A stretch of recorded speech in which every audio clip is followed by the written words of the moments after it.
Hey, shalom, it's Izzy here with Holy Language Institute at holylanguage.com. I just finished filming our newest Mishnah Snapshots lesson. Basically, just looking at places in the Mishnah, which are some very old Jewish writings, some of the earliest interpretations of the Torah and commentary on the Torah and whatnot. Looking at some places where the Mishnah helps us to understand the writings of the disciples of Yeshua of Nazareth in the New Testament better. I mean, it's really no surprise. You know, the Mishnah and the New Testament are two sets of writings that are both Jewish, and that are written by Jews, and that come from the same Jewish era and Jewish world. I wanted to show you a really, really powerful example of this, relating to us as Yeshua's disciples being the bride. So this is in the second of the 6 orders of the Mishnah, and it's in the first tractate. It's Tractate Shabbat. So basically it's like all of these technical questions about what you can do and can't do on Shabbat. And before you just think that's a bunch of legalism, you have to remember that the Sabbath was actually it was a law in ancient Israel. Like, that's the way it was originally intended to be in the Torah. Kind of like how, in early America, Sunday was often it was a law. Your business is closed on Sunday by law. That's the way it was in ancient Israel. And so there are questions that come up about, okay, at what point what's a violation of Shabbat, because it actually is a criminal act.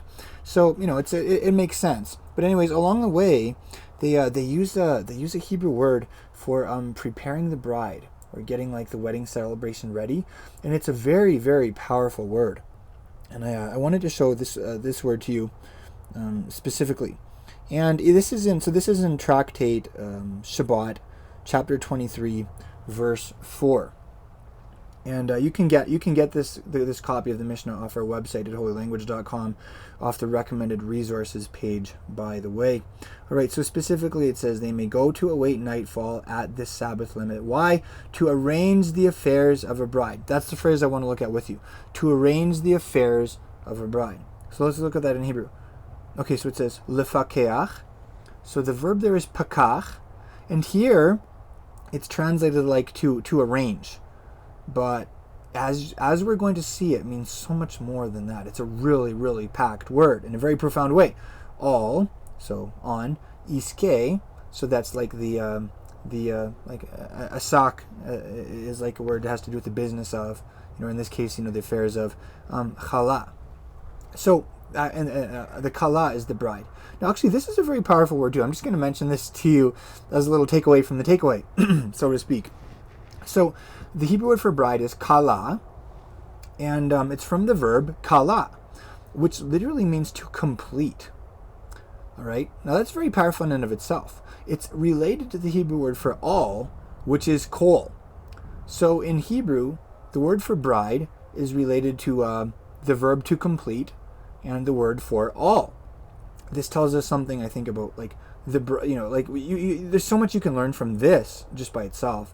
About like a marriage relationship and the role of the bride, not just on her wedding day, but as bride for life, and then also it definitely has some things to tell us about us as the bride of Messiah. But we're not going to get into that right now. That's just a little side note, because this is a very packed word in and of itself. What I want to look at with you is this Hebrew word for preparing the bride, for helping her get ready for the wedding celebration. Now, as I mentioned, it's pakach.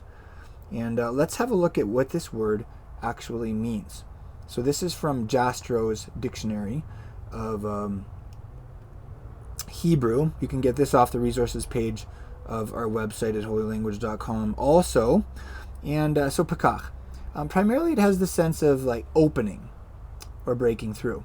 He lists some different ways that this word is used in Jewish literature, but the one I want to specifically look at with you is when it comes to opening, for instance, someone's ears. If someone was deaf and then they were healed and their faculty of hearing was recovered, then we would say that they were pakacht.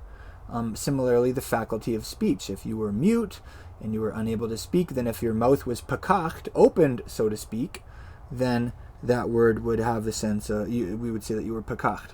You were healed. And let's look at the next page here. A little bit more here. It mentions. So let's just talk about that for a moment. All right. So in Hebrew, the word for preparing the bride, for helping her get ready for her wedding, is pakach, And it's also the Hebrew word to heal blind people, or deaf people, or mute people. To pakach, to open their eyes. To pakach, to open their ears. To pakach, to open their mouths. Can you see where I'm going with this? Can you see the correlation? Yeshua, if you're a disciple of Yeshua of Nazareth, then you believe that he's the Mashiach. He's God's anointed king for the people of Israel.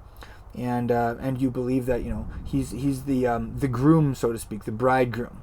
And, to use that metaphor, and that we are his bride, his kala. So think about that for a second. Messiah comes to his people, his bride, and what does he do?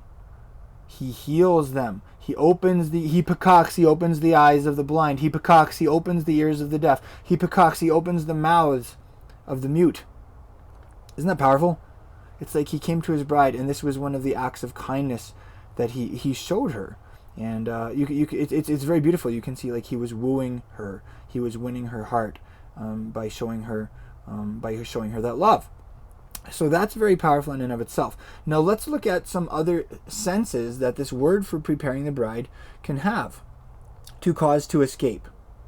That's very powerful also. Think about this. Yeshua didn't just come and bring healing to people's bodies and souls. He also came and he caused them to escape from if they were troubled by evil spirits, if they had some kind of mental illness or disease, if they were demonically oppressed. What did he do? He set them free. He caused them to escape. So again, when the Messiah came casting out demons, he was coming to his bride, and he was preparing her for himself. He was helping her get ready for the marriage celebration. Let's continue on with this, looking at this verb here, pakach. It can also mean to guard. Now I wanted to show you before we go any further. So this was like talking a little bit more about past history. When the Mashiach came, how he healed people. And of course that wasn't just something that ended when he went back up with the promise that he would come back down in the future. This was a mission that he, just as he received it from his Father, he transmitted it to his disciples. So for instance, he said, as the Father sent me, I'm also sending you. So just as Yeshua was a healer, we are also healers in his name. He is the healer through us to the world around us. And he explicitly stated that. He said, heal people. He said, these are one of the signs that are going to accompany those who believe in me. They're going to lay their hands on sick people and heal them. So, that's not just history past, that's also history present.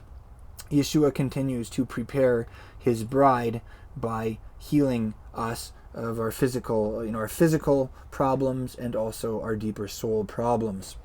So, having said that, there is another element that is both present and future when it comes to preparing the bride. Let me show you this passage here in Esord, the book of Revelation, chapter 19. Maybe your mind already went here when we started talking about preparing the bride. So in Revelation chapter 19, he says, then I heard something like the voice of a great multitude, and like the sound of many waters, and like the sound of mighty peals of thunder. So this is some really loud stuff he's hearing, saying, hallelujah. That's a Hebrew word, by the way. Actually, it's two Hebrew words. For the Lord our God, the Almighty, reigns. Let us rejoice and be glad and give the glory to him. Why? For the marriage of the Lamb has come. Get that? The marriage of the Lamb. That's the wedding supper. The wedding celebration. And his bride has what? She's made herself ready. So this verb that we're looking at in Hebrew, pakach, it's all about this.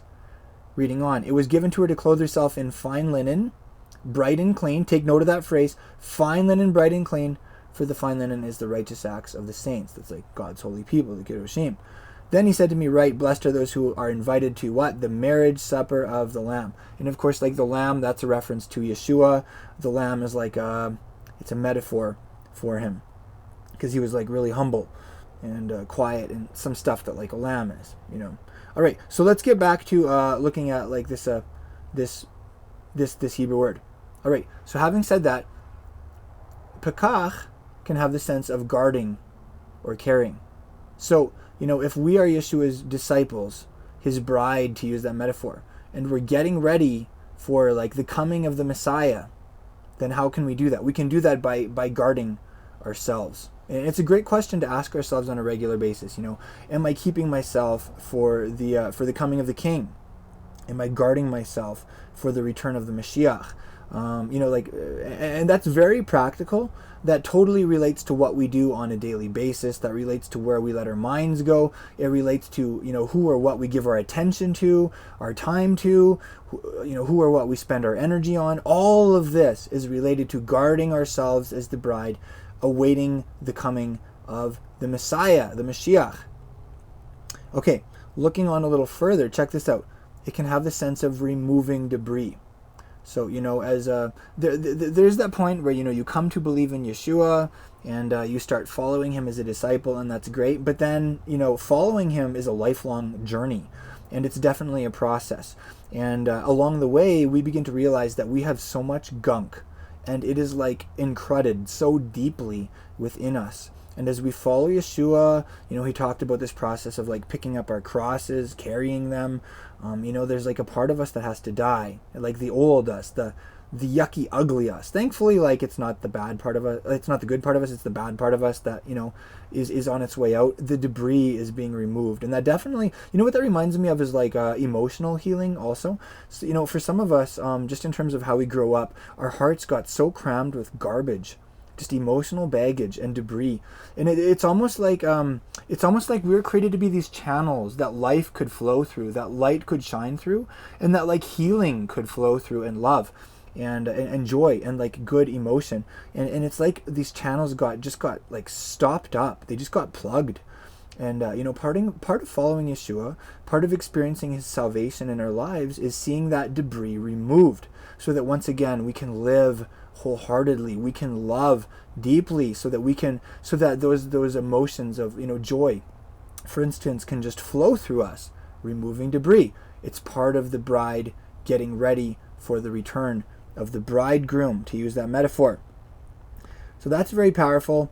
We looked at this word here, to guard. Here are a couple of related words: to awaken, to become sober. So when you experience a spiritual awakening, when you just like snap to attention and stuff gets crystal clear, and you start to just wake up inside and become alive, that's part of the bride getting ready. This is something that I believe God's Spirit is doing all around the world today. He is preparing us for the coming of the Mashiach, because Yeshua deserves a fantastic bride.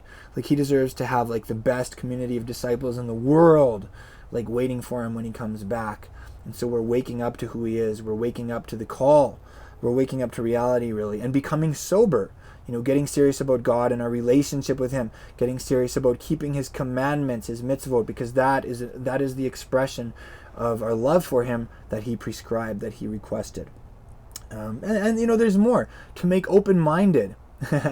What did Yeshua do at the end of the Gospel of Luke? It says he opened their minds to understand the scriptures. He was helping his bride understand him and get ready for him, to make bright. Remember, we read in the book of Revelation, it says it was given to the bride to clothe herself with what? With linen garments. It's like a metaphor. It's a picture. Like linen is white, linen is bright. So again, like becoming people who are shining with light, becoming people who are bright in this world. And similarly here we have pikach as a noun, brightness or prudence. I guess prudence would more tie into this theme of awakening, becoming sober, guarding ourselves, caring in that way for our relationship with Yeshua. So that's what I had to share with you. This is the takeaway from the 26th lesson in this Mishnah Snapshots series. Can you see how studying the Hebrew language can help you to understand Yeshua better? How it can help you to understand the writings of his disciples better, for instance in the Gospels or in the book of Revelation? Can you see how if you study Hebrew from a spirit-inspired perspective, like it can light you up with love for God, it can renew your relationship with him, and it can help us get ready for the coming of the King. It's a big deal. This was one takeaway from my lesson. My lesson was like an hour long. We covered a ton of things. I'm just going to give you a quick summary here because I want you to join us. I want you to come start studying with us at holylanguage.com. I want you to experience like these lessons for yourself because it's going to bring your faith to life. It's going to help you to understand the New Testament so much better. It's going to bring you closer in your relationship to Yeshua. We talked about some words that are the same in Hebrew and English, like sandal. We talked about Jewish prayer shawls and how 2,000 years ago that was like a functional garment. The Hebrew word is talit. There were some really cute little instances in the Mishnah that reminded me of things today, like kids, a parent like bringing a big grasshopper home for his kid to play with, or kids fighting over dessert and who gets the biggest portions. The Hebrew word for midwife is really interesting. You'll have to watch the lesson if you want to get that. We looked at some really old Jewish customs, taking old scriptures and putting them in a geniza, in a special storage room, instead of just throwing them in the garbage can or whatever.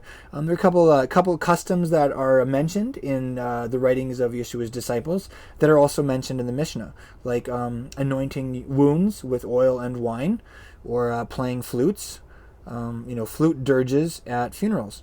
There are a whole bunch of other things. I'm not going to get into it all here. But anyways, I hope that this takeaway was meaningful for you. I pray for you that you are experiencing your own spiritual awakening, that you are asking the big questions, that you're seeking, because, Yeshua said, ask, because those who ask, it'll be given to them. Seek, because, if you're seeking, you're going to find. So take great hope in that. Hopefully, all of us, we're on our own spiritual journey.